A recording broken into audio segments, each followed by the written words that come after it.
नमस्कार, मैं हूं पंकज श्रीवास्तव। सत्य हिंदी के खास कार्यक्रम सुनिए सच में आपका स्वागत है।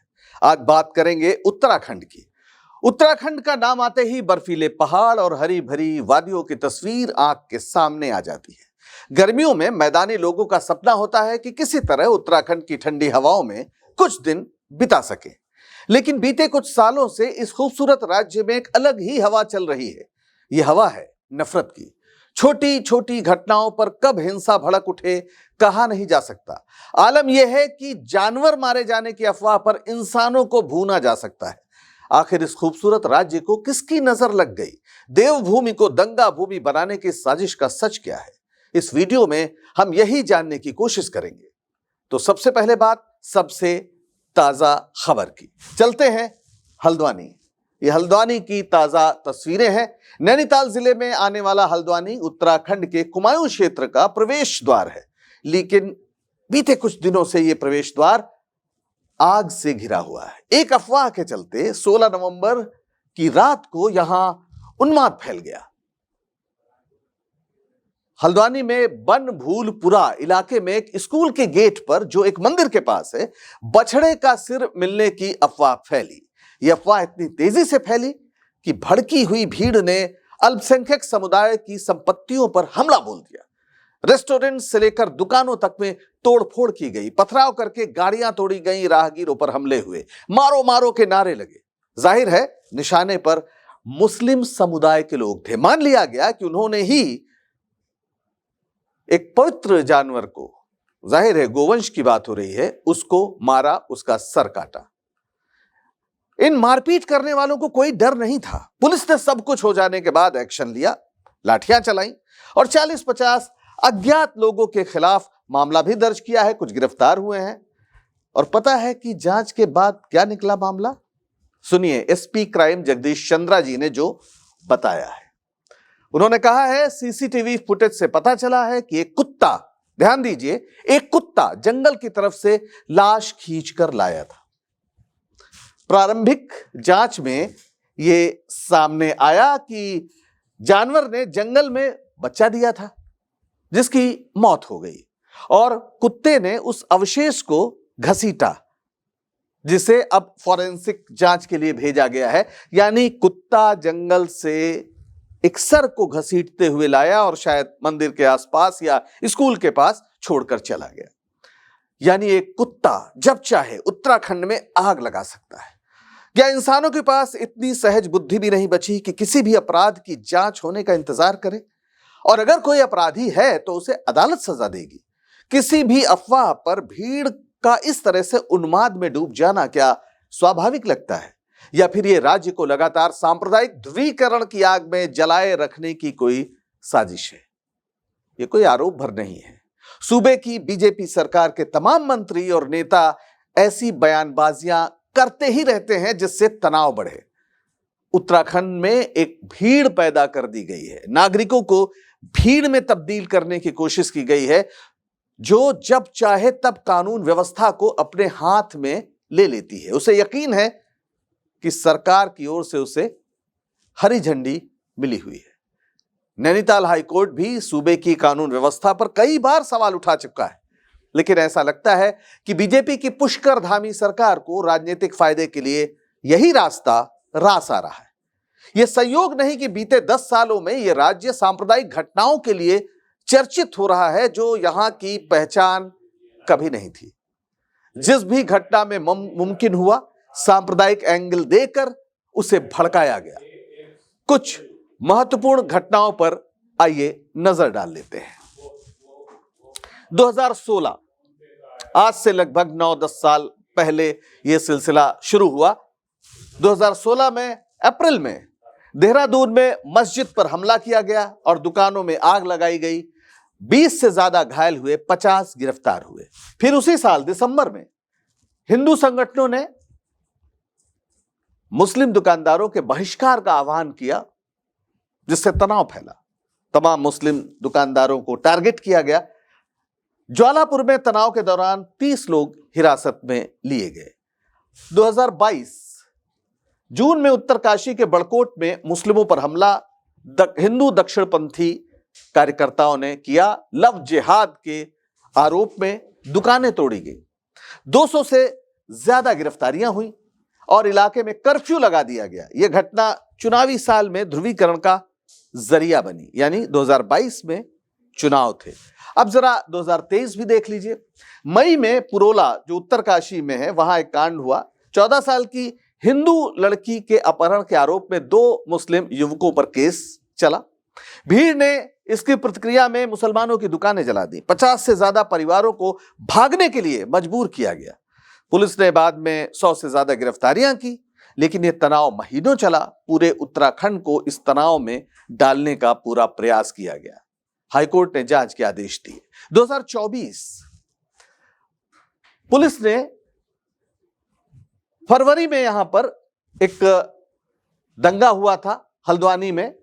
अवैध मदरसे पर बुलडोजर चलाया गया था, अवैध बताया गया उसे। 6 लोग मरे, 150 से ज्यादा घायल हुए। हां, 150 से ज्यादा घायल हुए, 250 से ज्यादा गिरफ्तारियां हुई। और 2025 में मई में नैनीताल में एक यौन उत्पीड़न का मसला सामने आया। 73 साल के बुजुर्ग पर आरोप लगा और भीड़ ने इसकी प्रतिक्रिया में भी मस्जिद पर पथराव किया। 60 से ज्यादा गिरफ्तार हुए। ये दूसरी एक और घटना 25 में हुई। अभी आप जानते ही हैं, सितंबर में काशीपुर में आई लव मोहम्मद वाले बैनर को लेकर निकले एक जुलूस पर पथराव किया गया, तोड़फोड़ और हमले में 20 घायल, 40 गिरफ्तार। और इसी साल ये तीसरी घटना है, नवंबर की, हल्द्वानी की, जिसकी हमने शुरू में चर्चा की। ये घटनाएं बताती हैं कि 2016 के बाद से उत्तराखंड राज्य लगातार सांप्रदायिकता की चपेट में है। अपराधी तो हर धर्म में होते हैं। जेलों का रिकॉर्ड बताता है कि हर धर्म के लोग हर तरह के अपराध में लिप्त हैं। बड़े बड़े संत महात्मा कहलाने वाले भी बलात्कार के दोषी सिद्ध होकर जेलों में हैं। वे पकड़े गए हैं। सबूतों के बिना पर अदालतों ने फैसला दिया है उनके खिलाफ। लेकिन उत्तराखंड में ऐसी मानसिकता तैयार की जा रही है कि अगर अपराधी मुसलमान है तो पूरे समाज के खिलाफ गाली गलौज कीजिए, उनकी दुकानें जलाइए, उन्हें उत्तराखंड से निकालने का नारा लगाइए। क्या इन लोगों ने कभी आसाराम जैसे बलात्कारी के अनुयायियों को राज्य से बाहर जाने को कहा है? बिल्कुल भी नहीं। और यह सभ्य तरीका है भी नहीं कि किसी व्यक्ति के अपराध की सजा किसी समुदाय को दी जाए। इंसान के पास यह समझ तो सैकड़ों साल से है। फिर ऐसा क्या हुआ कि उत्तराखंड के लोगों से सभ्यता की एक कसौटी छीन ली गई? उसकी वजह हमें राजनीति में मिलती है, जिसने उत्तराखंड आंदोलन के उच्च आदर्शों पर पानी फेर दिया। उत्तराखंड आंदोलन की ये तस्वीरें शायद जो पुराने लोग हैं उन्हें तो याद ही होंगी। ये 90 के दशक में, यानी पिछली सदी के आखिरी दशक में ये आंदोलन बहुत तीव्र हुआ था। इसमें हिंदू मुसलमान सभी शामिल थे। तब वादा किया गया था कि एक ऐसा राज्य बनाया जाएगा जहां से पलायन नहीं होगा, रोजगार के अवसर होंगे, जल जंगल और जमीन की लूट रुकेगी, गंगा को निर्मल और आबाद किया जाएगा। और सन 2000 में यह सपना पूरा भी हो गया। राज्य बन गया उत्तराखंड। लेकिन समस्याओं को हल करना इतना आसान नहीं था। कांग्रेस और बीजेपी के बीच सत्ता को लेकर कड़ा संघर्ष था। और फिर बीजेपी ने वही किया जो वो पूरे देश में करती है, दुनियावी मुद्दों को सांप्रदायिक मुद्दों से ढकना, मुस्लिमों के खिलाफ घृणा फैलाकर हिंदुओं को एकजुट करना, इसके लिए तरह तरह की अफवाहें फैलाना। यह चार्ट देखिए, समझना आसान हो जाएगा। 2002 में पहला चुनाव हुआ। जब 2000 में सरकार बनी तो नित्यानंद स्वामी, जो बीजेपी के ही एक नेता थे, उन्हें मुख्यमंत्री बनाया गया। उस समय अटल बिहारी वाजपेयी की सरकार थी। वो करीब साल भर रहे और उसके बाद फिर भगत सिंह कोश्यारी बने। लेकिन पहला चुनाव हुआ 2002 में। भाजपा की सीटें आई 36, कांग्रेस की 21, बीएसपी ने तब 7 सीटें जीती थी, अन्य के खाते 6 गई। सरकार बना ली थी, बहुमत हासिल किया था बीजेपी ने, लेकिन 2002 में ही सरकार गिर गई और कांग्रेस ने अन्य दलों के सहारे सरकार बनाई। एनडी तिवारी यहां के मुख्यमंत्री बने और एक तरह से 5 साल इन्होंने अपना कार्यकाल पूरा किया। फिर 2007 में चुनाव हुआ। भाजपा की सीटें 34 और कांग्रेस की भी सीटें 34, अन्य के खाते 2। ये टाई हो गया था तो कांग्रेस ने बहुमत सिद्ध कर दिया, लेकिन 2 साल बाद सरकार गिर गई। एनडी तिवारी रहे मुख्यमंत्री और उसके बाद इस दौरान बीसी खंडूरी भाजपा के वो रहे। फिर रमेश पोखरियाल निशंक रहे और फिर बीसी खंडूरी 2011 में फिर थोड़ी देर के लिए रहे और फिर चुनाव हुआ 2012 में। फिर 31 और 32 यानी दोनों के बीच कड़ा संघर्ष आप देख रहे हैं, भाजपा और कांग्रेस। अन्य घटते जा रहे हैं, 31 भाजपा, 32 कांग्रेस, बीएसपी 3, अन्य 4। और कांग्रेस ने बहुत किसी तरह बहुमत का जुगाड़ किया और सरकार बनाई। लेकिन हाँ, विजय बहुगुणा उस समय पहले बने मुख्यमंत्री और उसके बाद हरीश रावत बने। लेकिन 2016 में अस्थिरता को देखते हुए वहां राष्ट्रपति शासन लगा दिया गया। 2014 में सरकार बदल गई थी, मोदी जी प्रधानमंत्री बन गए थे और जाहिर है उत्तराखंड पे नजर थी। और तब से ये सिलसिला शुरू हुआ कि ये जो थोड़े बहुत बहुमत से या लगभग बराबर की लड़ाई है, इसको एकदम बदल दिया जाए। और 2016 से जो शुरुआत हुई उत्तराखंड में सांप्रदायिक राजनीति को गति देने की, उसका नतीजा क्या है वो आपके सामने है। 2017 में जब चुनाव हुआ तो क्या हुआ, 57 सीटें भाजपा और कांग्रेस 11 सीटों पर सिमट गई। बीएसपी को 2 सीटें मिली। भाजपा ने भारी बहुमत से सरकार बनाई। यह अलग बात है कि मंत्री लगातार बदले, पहले त्रिवेंद्र सिंह रावत, फिर तीरथ सिंह रावत, फिर पुष्कर सिंह धामी चुनाव के थोड़ा पहले वो आ गए। और 2022 में चुनाव हुआ, धामी खुद अपना चुनाव हार गए, लेकिन पार्टी को 47 सीटें मिली। 19 में सिमट गई कांग्रेस, बीएसपी हो गई 0, अन्य को मिले 4। और पुष्कर सिंह धामी जो हार चुके थे विधानसभा का चुनाव, मुख्यमंत्री उन्हें फिर से बना दिया गया क्योंकि वही केंद्रीय नेतृत्व के बीजेपी के पसंद थे। लेकिन इस पूरे अभियान में आपने देखा कि किस तरीके से 10 साल के अंदर बीजेपी ने अपनी पकड़ मजबूत की। वो अलग बात है कि इसकी कीमत जो है वो पूरे उत्तराखंड को एक सांप्रदायिक राजनीति में झोंकना है। तो नजदीकी मुकाबले की स्थिति को बीजेपी ने अपनी इस रणनीति से बदल दिया। 2021 से उत्तराखंड में मुस्लिम आबादी बढ़ने के विरोध को एक राजनीतिक अभियान की शक्ल दी गई, जबकि उनकी आबादी में कोई खास बदलाव आया नहीं है। आबादी का क्या है, 2001 में हिंदू 83% थे, मुस्लिम 13% थे। 2011 में हिंदू 83.01%, मुस्लिम 13.95%। 2021 में तो जनगणना हुई नहीं और हम 25 में हैं, अभी भी जनगणना नहीं हुई है। ऐसे में कोई भी अफवाह उड़ाना आसान है। वैसे उत्तराखंड से पलायन की जो दर है उसके पीछे सांप्रदायिक समस्या नहीं है, ये सरकारों की रोजगार मुहैया ना करा पाने की नाकामी है। गांव के गांव वहां पर उजाड़ पड़े हैं क्योंकि वहां रहने वाले लोग नहीं हैं। नौजवान कहीं दिल्ली, कहीं जालंधर, कहीं और निकल जा रहे हैं, जिस तरह से भी जहां भी उन्हें काम मिल रहा है। इसका असर जनसंख्या वृद्धि दर पर भी दिखाई पड़ेगा। यानी अपनी नाकामी को ही सांप्रदायिक ध्रुवीकरण के लिए सरकार इस्तेमाल करती है। बीजेपी के तमाम नेता लगातार मुस्लिम समुदाय को निशाना बनाते हुए बयान देते हैं, उन्हें बाहरी बताते हुए लगातार माहौल को गरमाए रखते हैं।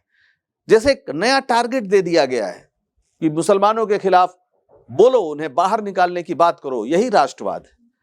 कानून भी इसी तरह से बनाए जा रहे हैं। कानून क्या बने, 2018 में लव जिहाद धर्मांतरण कानून, 2025 में से और सख्त बनाया गया है कि अगर लड़की हिंदू है और लड़का मुसलमान है तो समझिए फिर उसे जेल जाना तय है।